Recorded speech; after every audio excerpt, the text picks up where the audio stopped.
دیکھیے ایمان کے حاصل ہونے کے 3 درجے ہیں، اور ایک حدیث پہلے میں آپ کو سنا دوں ایک خوشخبری کے طور پر، کہ یہ نہ سمجھیے کہ جو مراتب عالیہ ہیں وہ صرف اگلوں کے لیے تھے، اب پچھلوں کے لیے کچھ نہیں رہا۔ مشکات شریف میں آخری باب ہے، باب و ثواب ہذہ الامہ، اس امت کے ثواب کے ضمن میں، مرتبہ و مقام کے ضمن میں حضور نے کیا فرمایا۔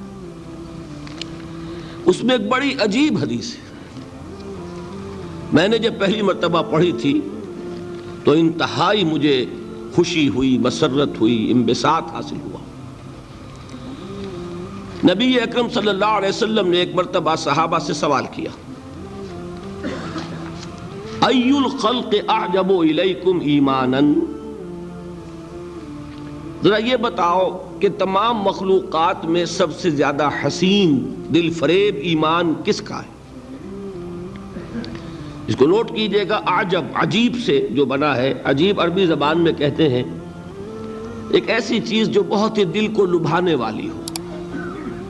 اردو میں عجیب کا مفہوم کچھ اور ہے، غیر معمولی سی، ایب نارمل، یا کم سے کم یہ کہ ان یوزول، لیکن عربی میں عجیب کا مفہوم ہے جو بہت ہی دل کو لبھانے والی شے۔ تو سب سے زیادہ مخلوقات میں سے کس کا ایمان ہے کہ جو اتنا حسین و جمیل ہے کہ دل کو لبھائے؟ صحابہ نے پہلا جواب دیا ملائکہ، ملائکہ کا ایمان۔ حضور نے فرمایا وَمَا لَهُمْ لَا يُؤْمِنُونَ وَهُمْ عِندَ رَبِّهِمْ، وہ کیسے ایمان نہ لائیں جبکہ وہ تو اپنے رب کے پاس ہے؟ کون سا کمال ہوا ان کا؟ ان کے تو سامنے حقائق ہیں، وہ جو جنت کو دیکھتا ہو، دوزخ کو دیکھتا ہو، وہ ایمان لے آیا تو کیا کمال ہے؟ وہ تو ابو جہل بھی جب دیکھے گا پکا ایمان لے آئے گا۔ تو گویا کہ حضور نے جواب کو رد کر دیا۔ اب دوسری اٹیمپٹ کی صحابہ نے، فالنبیون، پھر انبیاء کا معاملہ ہے، آپ نے اس کو بھی رد کر دیا۔ وَمَا لَهُمْ لَا يُؤْمِنُونَ وَالْوَحْيُ يَنزِلُ إِلَيْهِمْ، وہ کیسے ایمان نہ لائے، ان پر تو وحی نازل ہوتی ہے۔ تیسری اٹیمپٹ انہوں نے کی فَنَحْنُ، پھر ہم ہیں آپ کے صحابہ، اس کو بھی رد کیا۔ وَمَا لَكُمْ لَا تُؤْمِنُونَ وَأَنَا بَيْنَ أَظْهُرِكُمْ، تم کیسے ایمان نہ لاؤ جبکہ میں تمہارے درمیان موجود ہوں، مجھے دیکھ رہے ہو۔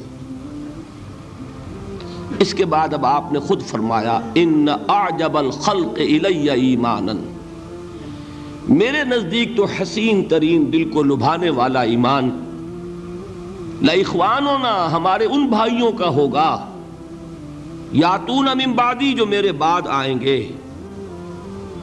یجدون صحفا فیہ کتاب اللہ، انہیں تو وہ اوراق ملیں گے جن میں اللہ کی کتاب درج ہوگی، فیؤمنون بما فیہا، وہ ایمان لائیں گے اس پر کہ جو ان اوراق میں ہوگا۔ اس سے یہ مغالطہ نہ ہو جائے کہ رتبے کے اعتبار سے ایمان جو ہے صحابہ کا کمتر ہے، بعد والوں سے نہیں۔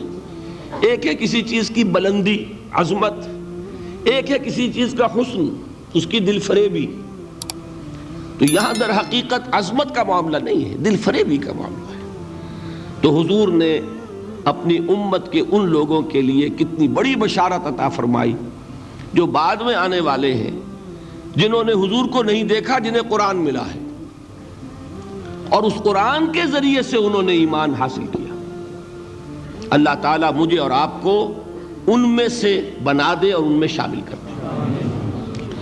اب نوٹ کیجئے، ایمان کے حصول کے 3 ذریعے ہیں،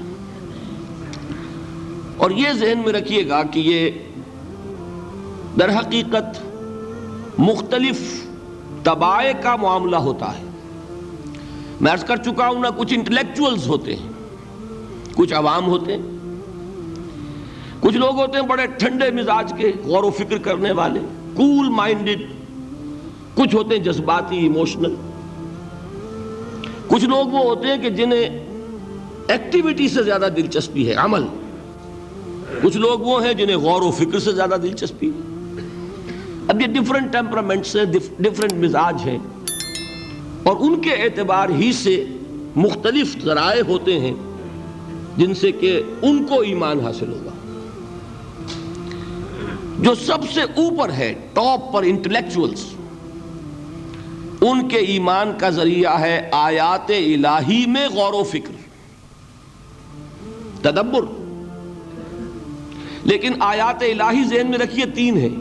آیات آفاقی، یہ چاند، سورج، ستارے، ہوائیں. آیات انفسی، ہمارے اپنے اندر، اپنے من میں ڈوب کر پا جا سراغ زندگی. ایک وہ ہے کہ کھول آنکھ، زمین دیکھ، فلک دیکھ، فضا دیکھ. ایکسٹرنل ورلڈ کا مطالعہ کرو، ہر جگہ تمہیں اللہ کی آیات نظر آئیں گی. برگ درختان سبز در نظر ہوشیار، ہر ورق دفتر است از بار فتح کردگار.